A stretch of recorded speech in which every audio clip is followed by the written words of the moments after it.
Thank you Asus for sponsoring today's video.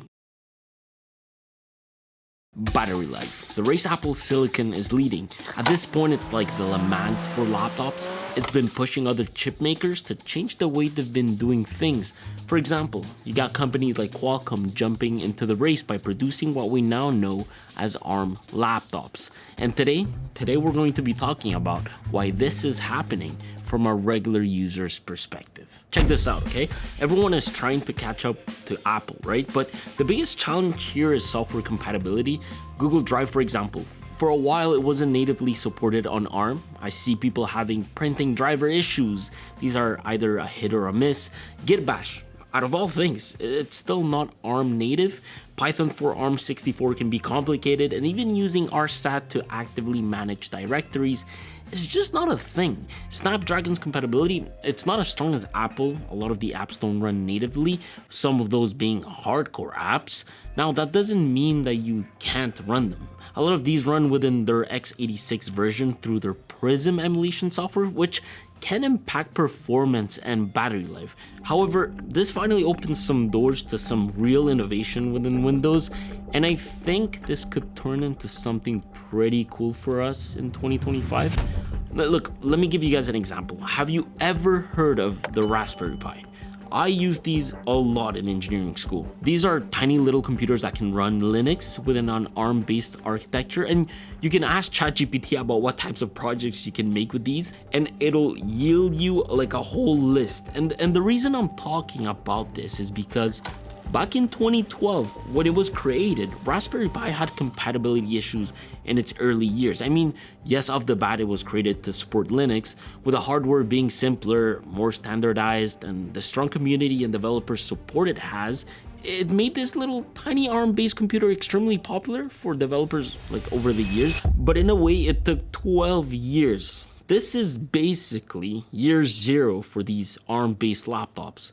Although I really think for this to evolve properly, we need Qualcomm to release those dev kits. But for now, you've got companies like Asus trying to bring something new within their most popular models. For example, the new Asus ZenBook A14. I got invited a few weeks ago to take a look at it, and the thing that shook me the most about the laptop was thermals. The difference between their x86 architecture design and their new ARM design is actually insane. And so this allows for them to build laptops like these that end up weighing around 899 grams. The A14, for example, has two models, with one delivering a 48 watt-hour battery and another one with a 70 watt-hour battery. It also got an improved thermal system with an upgraded heat pipe and dual lightweight aluminum fans. Not only does this result in silent fans at load, but also a 45 watt TDP. This just means that at full load, okay, the processor can consume up to 45 watts of power and generate an equivalent amount of heat. And thanks to all these factors, power efficiency allows these laptops to have like crazy battery life, just so they can match the longevity of a MacBook Air. Those efforts end up showing within components like having, again, a 70 watt-hour battery, delivering what they claim up to 32 hours of offline video playback, with up to 19.5 hours of web browsing and up to 28 hours of online video streaming.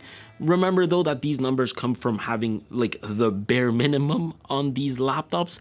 And so just for the heck of it, I had done my own test, but because this is an engineering sample, the numbers are not accurate, so there's like no point in sharing these.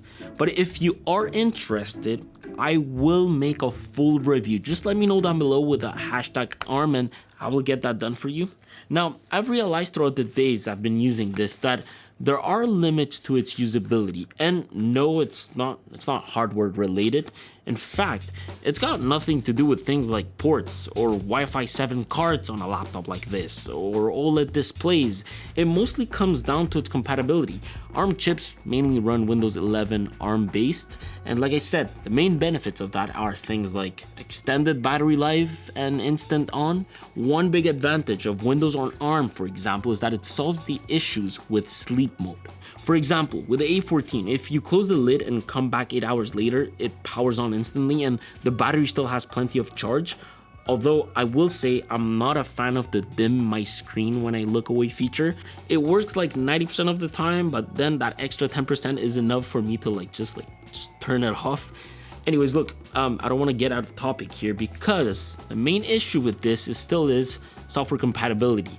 Although, according to Qualcomm, based on research from Microsoft, apparently 90% of the total app minutes people spend today have native versions.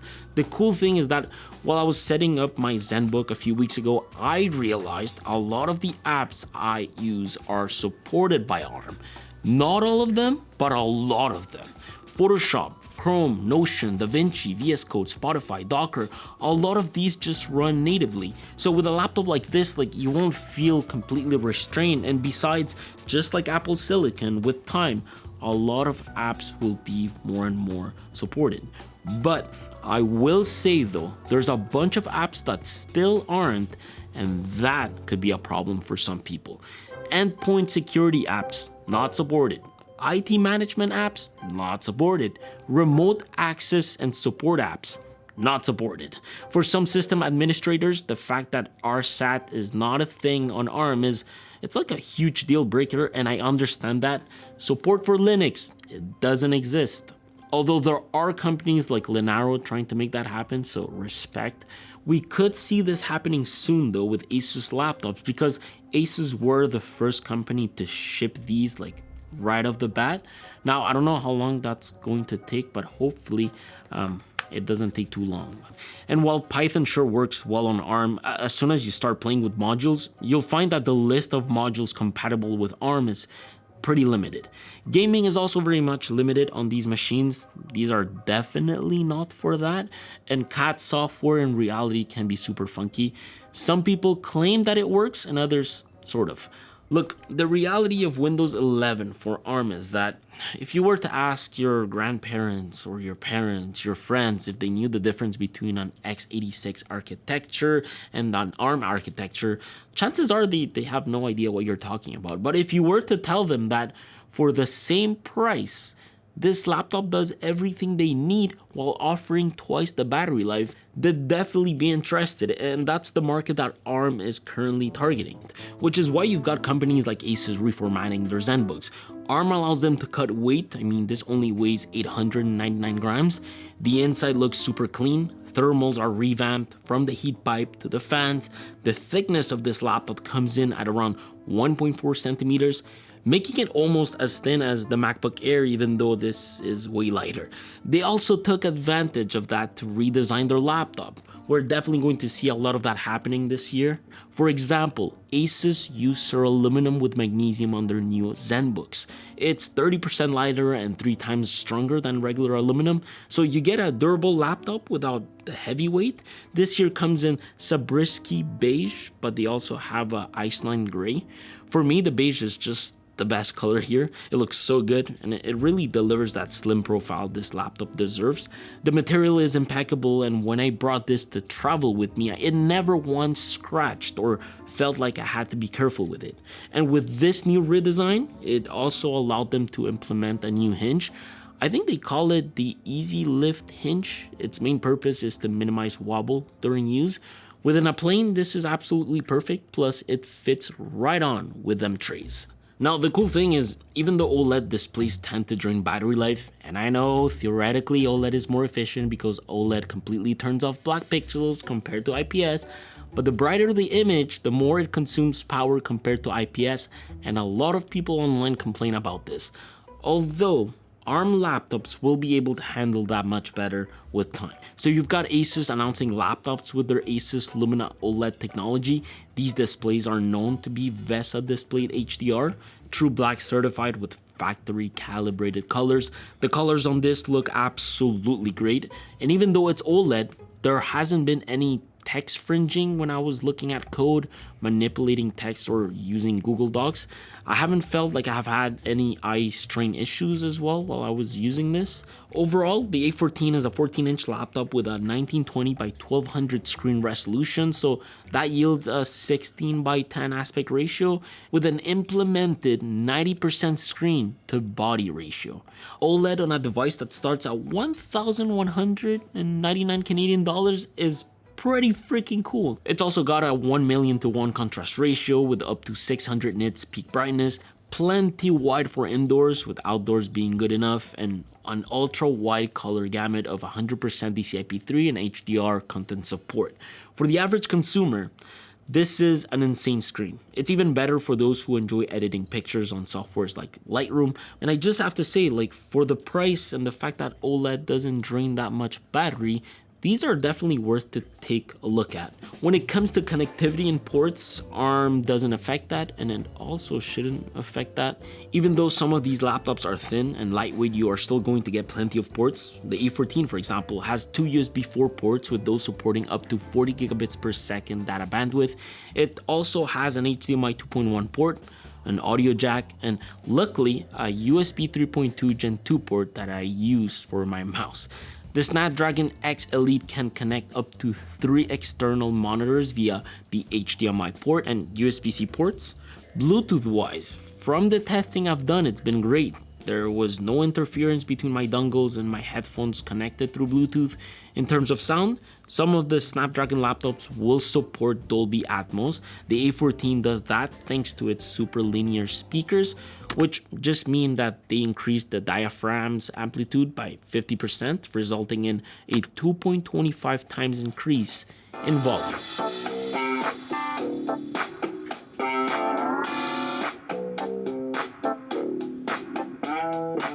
And of course, this here has Wi-Fi 7. I think this year we are definitely going to be seeing lots of Wi-Fi 7 laptops. With that, I do want to mention that this particular model has an insane keyboard and trackpad. This Ceraluminum material is actually applied to the whole chassis, and that includes the keyboard frame. That frame has a pitch of, I think, 19.05 millimeters or something like that, thanks to the bottom feet. The keys themselves are disc shaped by 0.1 millimeters, and they provide a 1.3 millimeter key travel. It's got that super like rubbery type of feel. It does feel like you're typing within like a thin laptop, which is cool, but the keys are big enough that you can type like super fast. Trackpad. This definitely feels different. The feel and touch of it sort of reminds me of like the Dell XPS. It's super clean and big enough to do any sort of Windows gestures, and it doesn't seem to leave any noticeable fingerprints or anything like so, at least up to now. This whole ergonomic touchpad and keyboard feel good, and I love the minimal function row. And so this is the type of hardware you can expect with these new ARM-based laptops. But the real question is, how do these ARM chips perform? Well, this here is the Snapdragon X Elite paired with 32 gigabytes of RAM and a 1 terabyte storage unit. Surprisingly, as someone that uses Windows for a living, I felt like Windows 11 on this was like lighter. I remember when I was setting this up and installing a bunch of apps, the laptop, like, it actually felt incredibly fast. Not bad. It's performing actually really well, man. This is crazy. Can't wait to see in like 10 years what these computers are gonna be looking like. The fans were spinning, but that was the loudest I've ever like heard them. When I tried editing on Lightroom, this thing was really able to deliver. The edits were super smooth, I was able to apply any sort of effects with ease, and the editing experience was impeccable. You can really edit a bunch of photos on this laptop without hiccups. Photoshop, I don't use it as much as some of the people out there, but I do like building cool thumbnails with it, and that workflow went fine. It can be slow here and there at times, but it's to be expected. Coding on ARM is also possible. Alex Siskin has proven that on his channel. You can easily develop for Android apps with these. The only thing you need is an external device to deploy your apps to it. The entire configuration of Android Studio and its setup is more than supported. As for its performance, I definitely cannot comment on that. But if you guys are interested in seeing this laptop as a, dev sort of like workstation, just let me know in the comments down below with a hashtag dev, and I'll make that for you guys. When it comes to using Chrome with VS Code and maybe Docker, the experience is great as long as you stick to web development tools like React, for example, and Docker containers are totally fine to run. Obviously, not all of them.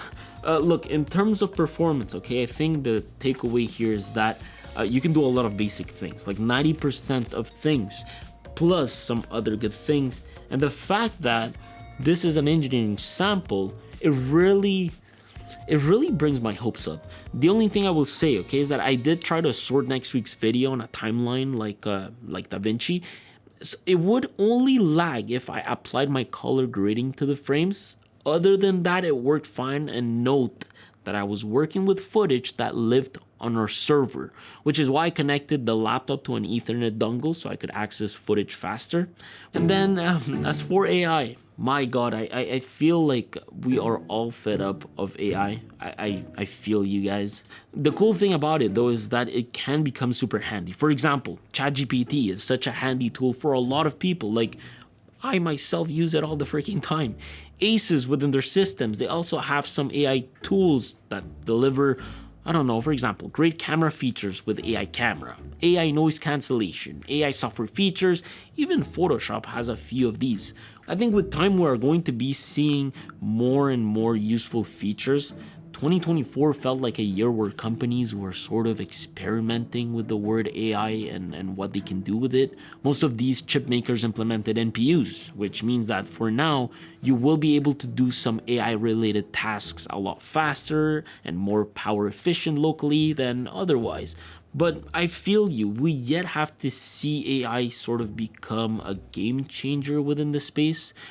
I think it could happen in 2025. With softwares making full use of NPUs down the line, we could start seeing these being prioritized instead of using dedicated GPUs, mainly for low latency, real-time AI processing, and energy efficiency tasks, of course. In short, I think things like connectivity improvements like AI enhanced Wi-Fi maybe, or things like built-in smart typing suggestions without the use of a third-party API could come faster than expected. Look, overall, why are Windows laptops changing? The simple answer to that is competition. With proper innovation, we get proper competition.